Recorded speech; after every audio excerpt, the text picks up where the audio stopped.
আমি বর্ধমান জেলার জৌগ্রাম এলাকার পর্বতপুর গ্রামের বাসিন্দা। আমি এখন ইঞ্জিনিয়ারিং পড়ছি এবং আজকে আমি রিপোর্টার দিদি হিসাবে নিজেকে প্রেজেন্ট করছি।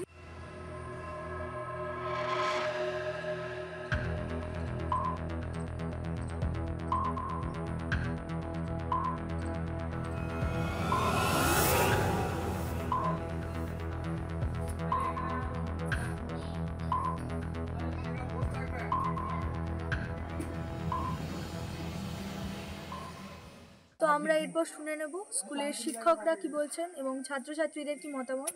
এখন এই স্কুলটা টিনের চাল, টিন দিয়ে বর্ষাকালে জল পড়ে, ছেলেদের গরমকালে প্রচণ্ড বসতে অসুবিধে। এই জিনিসটা আমি প্রশাসনিক স্তরে আর কি জানিয়েছি, কিন্তু কোনো সুরাহা পাইনি। তো এটাই সবথেকে বড় সমস্যা যে এখনকার দিনে দাঁড়িয়ে এখনও টিনের চাল আছে। আমরা বারংবার বিভিন্ন জায়গায় জানিয়েছি, অফিসে জানিয়েছি, কিন্তু কোনো জায়গা থেকে কোনো সুরাহা হয়নি।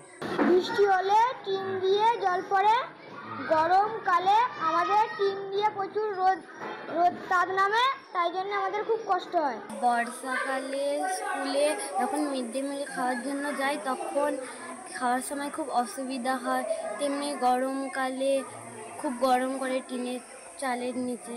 তাহলে চলুন শুনে নিই প্রশাসনিক আধিকারিকরা কি বলছেন। ঠিক আছে, খবরটা আমার কাছে ছিল না, তো যাতে ওটা ঢালাই হয় তার জন্য আমি প্রয়োজনীয় ব্যবস্থা নেব এবং আমি আমার হায়ার অথরিটিকে জানাবো ব্যাপারটা। ক্যামেরায় কৌশিক চট্টোপাধ্যায়কে সঙ্গে নিয়ে কুণাল চট্টোপাধ্যায় এবং শোভনা চট্টোপাধ্যায় অ্যাজ এ দিদি রিপোর্টার, কলকাতা টিভি।